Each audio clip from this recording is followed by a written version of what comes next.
Hey friends, welcome back to Raising Boys with Purpose. Thank you for giving me the opportunity to spend time with family while still staying connected with you each week. I'm looking forward to being back with brand new episodes next week. But first, here's one more summer replay that I think you'll enjoy. What if the time your teen son needs from you most is the time he seems to want the least?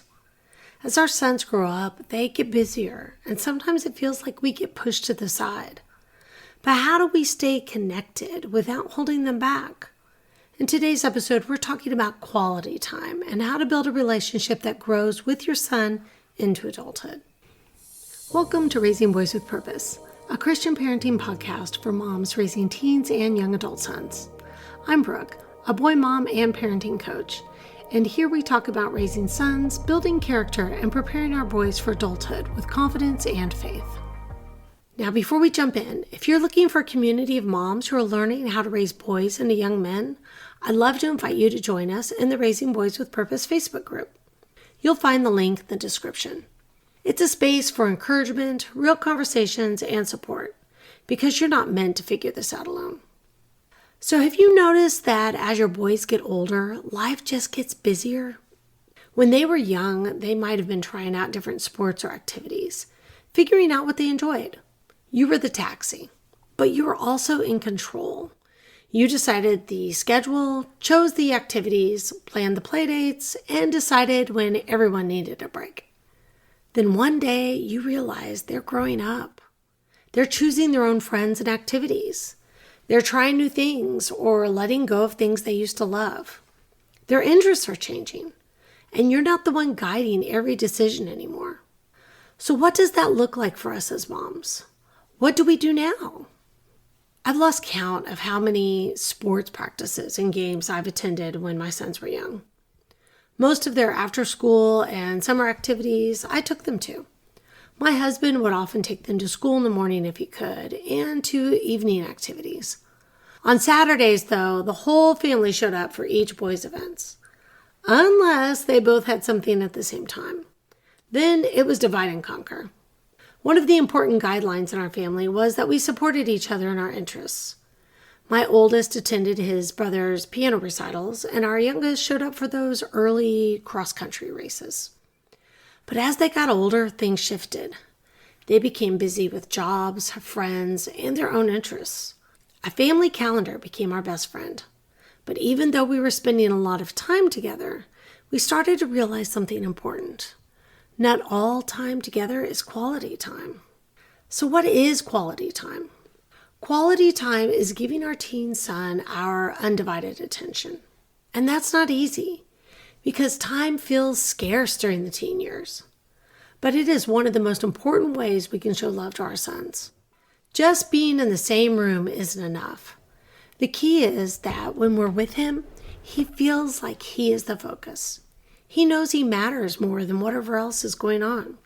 So how do we actually show him that? First, we need real conversations. The kind that invite him to share his thoughts, feelings, ideas, even his dreams, without pressure.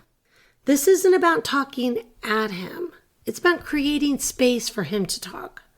That means actively listening and gently drawing him out. Not with rapid-fire questions, but by showing genuine interest in what he's saying.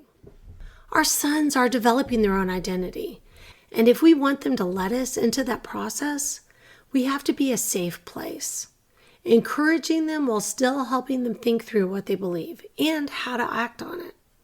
Now, how do we encourage that kind of conversation?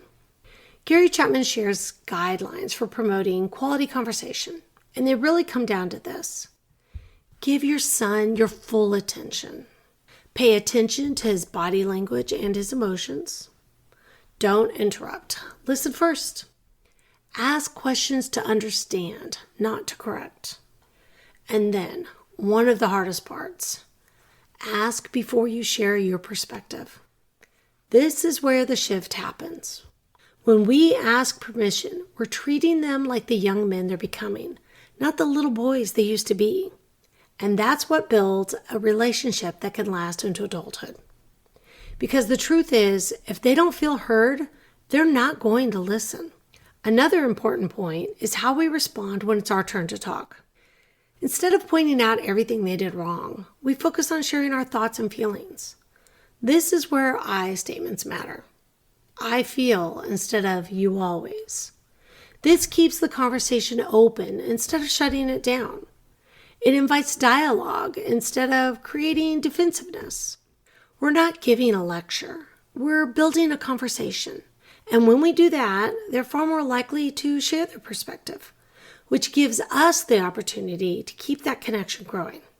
Now, as I've said before, some of the best conversations I've had with my sons happened in the car while I was playing taxi. But what happens when they get their license and they don't need us for rides anymore? That's where we have to be more intentional. We have to stay involved in their daily lives and create opportunities to spend time together. Not force it, but plan it. Because they're busy, they have full schedules, friends, and growing independence. When we work with them to plan time together, we're showing them something important. I see that you're growing up. I respect your time, and I still want to be part of your life. That's how we move from a parent-child relationship to something more mature. Now, there will still be non-negotiables in your family, and that's okay. But when we communicate those clearly and explain why, we're helping them understand our values, not just following rules. And what if your son doesn't want to talk? This is where we have to stay steady. It's not a time for hurt feelings. It's a time for consistency. We let them know, I love you. I'm here, and whenever you're ready, I'll listen. Sometimes they just need time to process. Our job is to keep the door open. So, Mama, as our sons are changing and growing, we need to change and grow too. It's not easy, but this is the work that matters. We want them to become independent. We want them to develop their own identity. And if we want to stay connected through that process, we have to begin reimagining our relationship with them.